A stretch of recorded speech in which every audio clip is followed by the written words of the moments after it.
जय Hind everyone. State wise paper analysis के एक नए वीडियो में आप सभी लोगों का स्वागत है।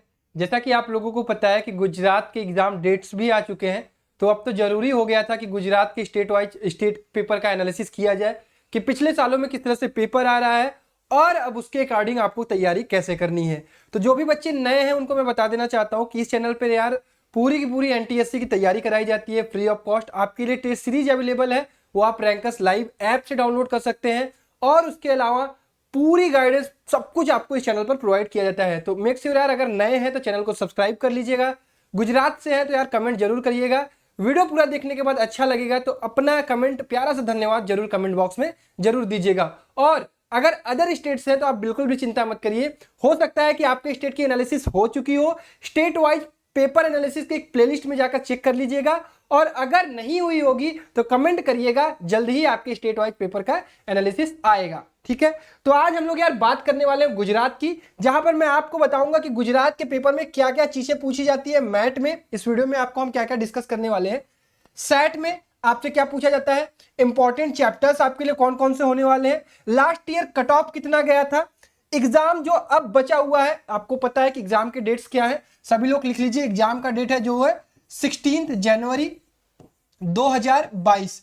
एनटीएससी स्टेज 1 2022 में होने वाला है गुजरात के लिए। सबसे पहला डाटा इसी स्टेट ने दिया है और इसके फॉर्म आपको सितंबर लास्ट से लगभग 22 या 29 सितंबर, मेरे को याद नहीं है, से 29 अक्टूबर के आसपास तक अवेलेबल रहेंगे। तो पूरा एक महीना आपको फॉर्म भरने के लिए ऑनलाइन दिया जाएगा, तो आप भर सकते हैं। ठीक है, और नंबर ऑफ सीट्स की मैं बात करूं तो गुजरात में 368 सीट है। कितनी है? 368 सीट। तो नंबर ऑफ सीट्स भी काफी है, तो आप इसको कर सकते हैं। अब बात करते हैं यार मैट की। सबसे पहले हम लोग मैट में डिस्कस करेंगे कि पेपर किस प्रकार से आता है, कौन कौन से चैप्टर पूछे जाते हैं, इंपॉर्टेंट आपके लिए क्या है।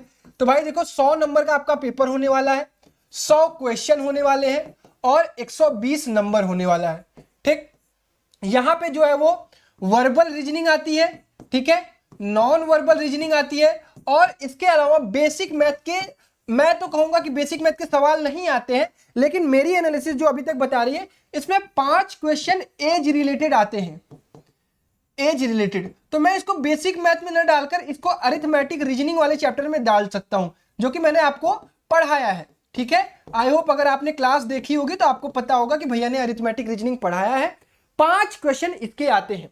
अब मैं वर्बल की बात करूं तो यहां पे सीरीज से 10 क्वेश्चन आते हैं। ठीक है, लगभग सीरीज से 10 क्वेश्चन। अरिथमेटिक रीजनिंग से मैंने बताया 10 question. Coding decoding, alphabet test इससे आपका कम से कम 10 क्वेश्चन। कोडिंग डिकोडिंग से आपका 10 क्वेश्चन। मैथमेटिकल ऑपरेशन से कम से कम 6 क्वेश्चन। सिटिंग अरेंजमेंट से आपके 4-5 क्वेश्चन आपको दिखाई देते हैं। इसके अलावा लॉजिकल सीक्वेंस से आपके 4-5 क्वेश्चन। ठीक है, मैथमेटिकल रीजनिंग मैंने बता दिया। और आपका रैंकिंग एंड ऑर्डर इससे भी आपको कम से कम 5 क्वेश्चन दिखाई देते हैं। इसके अलावा बात करूं तो कैलेंडर से भी आपके क्वेश्चन दिखाई देते हैं, कम से कम 5-6। हाँ, एनालिटिकल रीजनिंग, ठीक है, जो काउंटिंग वाला होता है, लेकिन नॉन वर्बल में मैं उसको डालूंगा। सबसे पहले आपको मैं ये वर्बल बता रहा हूं, तो ये वर्बल आप समझ लीजिएगा। इसके अलावा रैंकिंग ऑर्डर मैंने बता दिया और सिटिंग अरेंजमेंट के भी क्वेश्चन आते हैं, यहां पे मैंने लिखा।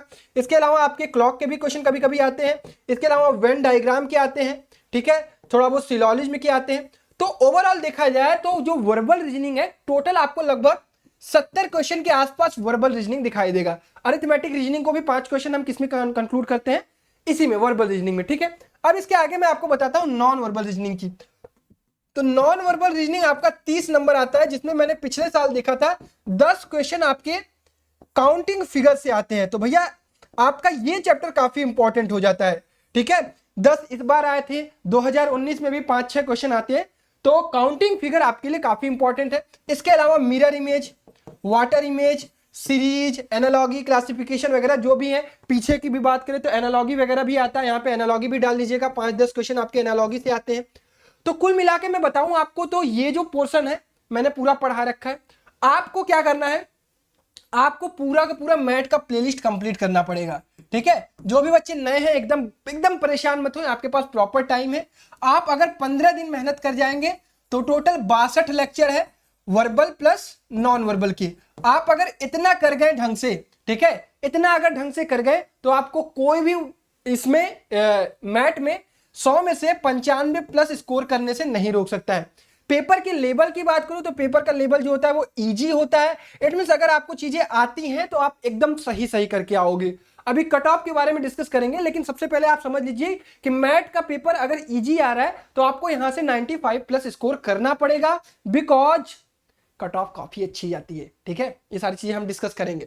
ठीक, तो ये बात हो गई मैट की, आई थिंक आपको ये क्लियर हुई होगी।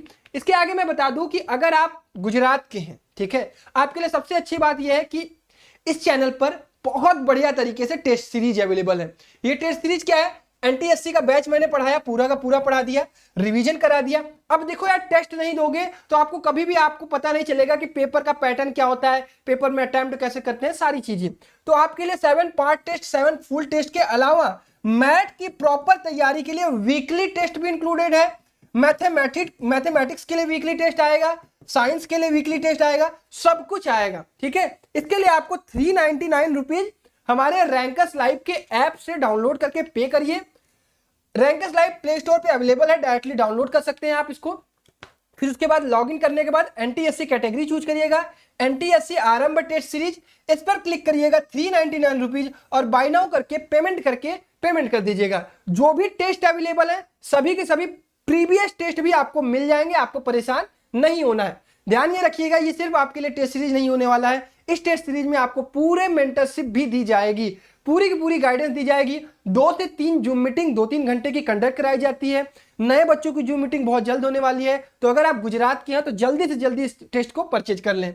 2 से 3 टेस्ट आपके पर मंथ होते हैं, प्राइवेट व्हाट्सएप ग्रुप है, फ्री रेगुलर क्लास चलती है, सब कुछ आपको पता है, ये डीपीपी वगैरह हम सब प्रोवाइड करते हैं। और एनटीएससी के साथ साथ आपको बोर्ड्स में क्या करना है उसकी भी मेंटरशिप मिलती रहेगी। और इसके लिए आपको पे कितना करना है, मात्र 399 रुपीज। आई थिंक आप मार्केट में देखेंगे तो आपको ऐसी चीजें कहीं नहीं मिलेंगी। चलिए, अब सबसे इंपॉर्टेंट चीज कि भैया सेट का क्या करें। सेट में आपका 100 नंबर का आता है, ठीक है, 100 मार्क्स, 100 क्वेश्चन, 120 मिनट। ठीक है, ये ध्यान रखेंगे। अच्छा, सेट में सबसे पहले बात कर लेते हैं यार साइंस की। साइंस जो है वो फिजिक्स, केमिस्ट्री और बायोलॉजी। ठीक है, अब जो मैंने देखा, गुजरात का 2-3 साल पेपर का एनालिसिस किया मैंने, काफी इस पर आपको भी पता है कि मैं बिना रिसर्च के सामने आपके नहीं आता हूं। तो ये चीज मैंने देखा कि 9 + 10 दोनों आ रहा है, लेकिन सबसे अच्छी बात यह है कि फिजिक्स में आपको टफ क्वेश्चन नहीं पूछे जा रहे हैं, आराम से आपके लेवल के क्वेश्चन पूछे जा रहे हैं। आपको ये चीज पता होना चाहिए कि पेपर टफ आएगा तो सबके लिए आएगा और कट ऑफ लो जाती है। पेपर इजी आ रहा है इसलिए कट ऑफ ज्यादा जा रहा है, और ये 9th और 10th का पूछा जाता है। तो अगर आप 9th 10th की एनसीईआरटी भी प्रॉपर कर लेते हैं ना, तो समझ लीजिए आप बहुत अच्छा फिजिक्स में स्कोर करेंगे। केमिस्ट्री की बात करूं तो यहां पे भी 9 + 10, बायोलॉजी की बात करूं तो यहां पर भी 9 + 10, और इन दोनों को तो आप एनसीईआरटी के अलावा कुछ छूइएगा मत। ठीक है, कोई जरूरत नहीं है, और इसके अलावा बस टेस्ट देते रहिएगा। ठीक है, टेस्ट में हम लोग ऑप्शनल क्वेश्चन डीपीपी टेलीग्राम पर प्रोवाइड कर देते हैं। टेलीग्राम चैनल आपको पता होना चाहिए, @rankers NTSC। ठीक है, ये हमारा टेलीग्राम चैनल है, यहाँ पे हम डीपीपी जो है प्रोवाइड करते हैं। ठीक, तो ये बात रही फिजिक्स की। तो भैया आप यहां से आपको 35 प्लस स्कोर करने से कोई नहीं रोकने वाला है, आउट ऑफ 40। ये मैं पहले ही बता दे रहा हूं, 40 क्वेश्चन आपके साइंस के आते हैं। ठीक, चलिए अब बात करते हैं अगला, एसएसटी, सोशल साइंस। ये सबसे ज्यादा बच्चों को दिक्कत करता है, और इसी के बारे में बच्चे कंफ्यूज रहते हैं, क्योंकि इनको सोशल साइंस के बारे में कोई नहीं बताता है। तो यार मैं हूं ना, आपको सब कुछ बताऊंगा, आपको पता ही है। तो सोशल साइंस में मैं बात करूं तो हिस्ट्री में आपके 8 ही क्वेश्चन आते हैं, बहुत ज्यादा क्वेश्चन नहीं आते हैं। हिस्ट्री जो है वो 9th के 10th के एनसीईआरटी से नहीं आती है, मतलब वर्ल्ड हिस्ट्री नहीं आती है, बहुत कम आती है। क्या आती है, बहुत रेयर। तो आपको 9th 10th वाली एनसीईआरटी पर जोर नहीं देना है। ठीक, हिस्ट्री आती कहां से, नेशनलिज्म इन इंडिया, भारत के राष्ट्रवाद पर ही क्वेश्चन आता है। तो ये जो आपको नेशनलिज्म इन इंडिया, और पिछले साल मैंने देखा है कि यूनाइटेड नेशन से रिलेटेड बहुत सारे क्वेश्चन पूछे गए हैं। तो यूनाइटेड नेशन को आप गूगल यूट्यूब पे सर्च करके थोड़ा यूनाइटेड नेशन के बारे में जरूर पढ़ लीजिएगा। ठीक है, और नेशनलिज्म इंडिया वाला चैप्टर बहुत डीप में पढ़िएगा, उससे बहुत सवाल आते हैं। ठीक है, तो ये 8 क्वेश्चन है। जियोग्राफी की बात करूं तो जियोग्राफी से भी आपके 7-8 ही क्वेश्चन आते हैं, बहुत ज्यादा नहीं आते हैं। ठीक है, जियोग्राफी कहां से आती है, 9 + 10th की एनसीईआरटी, इससे बाहर कहीं नहीं जाना है। सिविक्स, सिविक्स की बात करूं तो बहुत ज्यादा आपको क्वेश्चन नहीं दिखाई देंगे, 4 या 5 दिखाई देंगे। और इकोनॉमिक्स की बात करूं तो 4 या 5 दिखाई देंगे। ये भी आपका कहां से आता है, 9th प्लस 10th की एनसीईआरटी से, या फिर अगर आप स्टेट बोर्ड बुक पढ़ रहे होगे तो वहां भी यही सारी चीजें पढ़ाई जाती हैं। अब कहोगे भैया 8 8 16 5 21, 21 5 24 ही हुआ, 26 ही हुआ, 14 क्वेश्चन और कहां से आते हैं? वो आते हैं आपके गुजरात पर, गुजरात की हिस्ट्री, गुजरात की जियोग्राफी, गुजरात की पॉलिटिक्स। और सबसे बड़ी चीज गुजरात के सोशल में क्या देखने को मिला, जनरल नॉलेज पे भी क्वेश्चन पूछ दिए जाते हैं, जनरली जो आपके आसपास चल रहा है। अब देखिए सबसे बड़ा चीज गुजरात में क्या हुआ है, गुजरात के जो मुख्यमंत्री हैं वो हटाए गए हैं। पूर्व मुख्यमंत्री कौन था, एक शासन में कितने लोग मुख्यमंत्री बने, कौन ऐसा राजनेता है जो गुजरात का लगातार 2 या तीसरा टर्म पूरा किया था। तो ये सारी चीज गुजरात से रिलेटेड आपको चीजें पता होनी चाहिए, ठीक है। तो लगभग 10 से 12 क्वेश्चन, बाकी इनमें कुछ बढ़ जाएंगे, 10 से 12 क्वेश्चन आपको गुजरात के बारे में और कुछ जीके जनरल नॉलेज। और जनरल नॉलेज के लिए अलग से तुम्हें कुछ करना नहीं है, सिर्फ न्यूज में क्या चल रहा है, कहां पे क्या हो रहा है, न्यूज़पेपर पढ़ा करो, टिकटॉक इंस्टाग्राम रील कम चलाया करो, न्यूज़पेपर पढ़ा करो, शायद तुम्हें ज्यादा नॉलेज होगा, ठीक है। तो ये पूरे सोशल का ब्यौरा है भैया। आप अगर जानकार व्यक्ति होंगे तो आप समझ लीजिए 35 के आसपास टच कर जाएंगे, और अगर आप इसको इग्नोर कर रहे होंगे और सिर्फ एनसीईआरटी पर स्टिक होंगे तो आप 25 से 30 के बीच में लाई करेंगे, ये मैं पहले ही बता दे रहा हूं, ठीक है। चलिए, अब इसके अलावा आखिरी बचता है आपका मैथमेटिक्स। और सभी लोगों को पहले ही डरा दिया जाता है कि मैथमेटिक्स टफ आता है। यार हर स्टेट की मैथ थोड़ी टफ आती है, कुछ ही स्टेट की मैथ टफ आती है, दिल्ली वगैरह की, ठीक है। गुजरात के मैथ की मैं बात करूं, 9 + 10 एनसीईआरटी कर लो, ठीक है। और अगर तुम्हें एनसीईआरटी नहीं हो पा रही है तो मैंने प्लेलिस्ट में एक एक करके पूरा का पूरा चैप्टर पढ़ाया है, ठीक है। 9th और 10th का पूरा मैथमेटिक्स फुल फिनिश करवाया है। तो भैया प्लेलिस्ट कंप्लीट कर लो, उसमें 80 के लगभग लेक्चर है, ठीक है, 80 के लगभग लेक्चर है, वहां से वो चीज कर लो। तुम्हें कहीं से भटकने की कोई जरूरत नहीं है। पेपर मैथ का इजी आता है, क्या आता है, इजी आता है। मतलब जो बच्चा बोर्ड की तैयारी कर रहा होगा उसको मैं पेपर दे दूंगा तो वो 20 में से 15+ ला देगा, और तुम अगर एनटीएससी की तैयारी कर रहे हो तो मुझे तुमसे 18+ चाहिए ही चाहिए, ठीक है। तो ये बात है मैथमेटिक्स की। तो किसी भी तरह से आपको मैथ्स को नहीं छोड़ना है, क्यों, क्योंकि यहां से आपको स्कोर करना है, क्योंकि आपको पता होगा कि कट ऑफ हाई जाती है, ठीक है। अब इन लास्ट हम लोग कट ऑफ पे बात करेंगे। तो कट ऑफ की बात करूं तो जनरल का कट ऑफ जो जाता है वो 182 गया था। ओबीसी की बात करूं तो वो 160 गया था। ईडब्ल्यूएस की बात करूं तो ईडब्ल्यूएस गया था आपका 149, ठीक है, 149। और अगर मैं एससी की बात करूं तो ये 156, एसटी की बात करूं तो 145, ठीक। अब देखो जो बच्चे इन चारों कैटेगरी में लाई कर रहे हैं, ठीक, ओबीसी, ईडब्ल्यूएस, एससी, एसटी, उन्हें आराम से 170 टारगेट लेके चलना है। सभी को मैं कह रहा हूं, जिनका 145 जा रहा है, 156 जा रहा है, 150 जा रहा है, 160 जा रहा है, 170+ टारगेट आपको लेके चलना है। इनको भैया, इनको तो टारगेट लेना पड़ेगा 190। अब यहां तुम लोग ये मत सोचने लगना कि भैया जनरल है हमारे लिए, रोना नहीं रोना है आपको मेहनत करना है। आप इतना जानिए कि जनरल वाले ही ज्यादा कट ऑफ क्रॉस करते हैं, जनरल वाले ही ज्यादा आते हैं। आप कभी भी लिस्ट उठा के देखेंगे, एसटी के आपको 10 बच्चे दिखेंगे, एससी के आपको 20 बच्चे दिखेंगे, जनरल के आपके 100-150 बच्चे दिखेंगे। तो कभी भी कट ऑफ का रोना नहीं रोना है, आपको मेहनत करना है। आपको पता होना चाहिए कि 190 कैसे लाना है, ठीक है। मैं हूं ना, सारी चीजें आपको बता रखी है कि कैसे पढ़ाई करनी है, ठीक। तो ये मैंने आपको डिस्कस कर दिया कट ऑफ के बारे में। अब मैं आपको बता दूं कि ये जो आखिरी आपका 3 महीना है, ठीक है, इसमें गुजरात वाले बच्चों को क्या करना है। आपका एग्जाम 16 जैन से है। जो बच्चे बिल्कुल नई तैयारी शुरू कर रहे हैं, आज की मैं बात करूं सितंबर लास्ट चल रहा है, ठीक है, हम समझते हैं सितंबर लास्ट चल रहा है। तो अगर आपका टर्म फर्स्ट है तो अक्टूबर 10 तक आप जितना खींच सकते हो खींच लो। क्या खींचोगे, मैट, ठीक है, मैट खींच लो पहले, ठीक। उसके बाद अक्टूबर 10 से नवंबर, जब तक आपका टर्म फर्स्ट चलता है, ठीक, जब तक आपका टर्म फर्स्ट चलता है उसमें आप थोड़ा एनटीएससी प्लस मैक्स आपका बोर्ड नहीं खराब करना है अपने को। बोर्ड क्यों खराब करेंगे भाई, टर्म फर्स्ट में भी हम अच्छा स्कोर करेंगे, टाइम निकलेगा वहां पे भी एनटीएससी देते रहेंगे।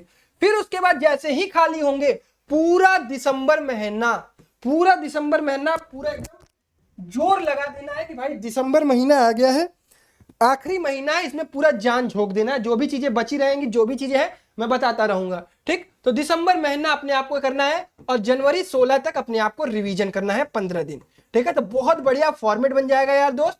और जो बच्चे पहले से ही हैं, जो बच्चे तैयारी करते हुए आ रहे हैं, उनको मैं सबसे पहले कहूंगा कि अगर आपने अभी तक टेस्ट सीरीज नहीं ली है तो भाई परचेज करो, टेस्ट देना शुरू करो, उसी से तुम्हें रिवीजन कर पाओगे। मैंने रिवीजन वाली वीडियो में ये चीज बताई थी। तो मैं उम्मीद करता हूं कि गुजरात पर एनालिसिस आपको समझ में आई होगी। डेट्स जो भी है उसके अकॉर्डिंग अब आप ऐसे ही प्रिपरेशन करोगे और इन लास्ट आप अच्छा स्कोर कर रहे होगे। और इसकी गारंटी मैं देता हूं, अगर आप ईमानदारी से अगले 3 महीने मेरे साथ वर्क कर जाओ, तुम्हें एनटीएसपी का स्टेज 1 क्वालिफाई करने से कोई नहीं रोक सकता। और अगर तुम 190 पा रहे होगे स्टेज 1 में, तो तुम स्टेज 2 भी क्वालिफाई करोगे। ठीक है, तो यहीं पे मैं आप सभी लोगों को छोड़ता हूं। उम्मीद करता हूं कि वीडियो ये पसंद आया होगा। और गुजरात के बच्चों से निवेदन है कि थोड़ा सा धन्यवाद और अपने दोस्तों के साथ जरूर शेयर करिएगा। और जो बचे हुए स्टेट के बच्चे हैं वो भी परेशान ना हो, उनकी भी वीडियो जल्दी आएगी। आप कमेंट सेक्शन में अपने नाम के साथ अपना स्टेट जरूर बताइएगा। तब तक अपना ख्याल रखिए, bye bye, take care, love you all and Jai Hind.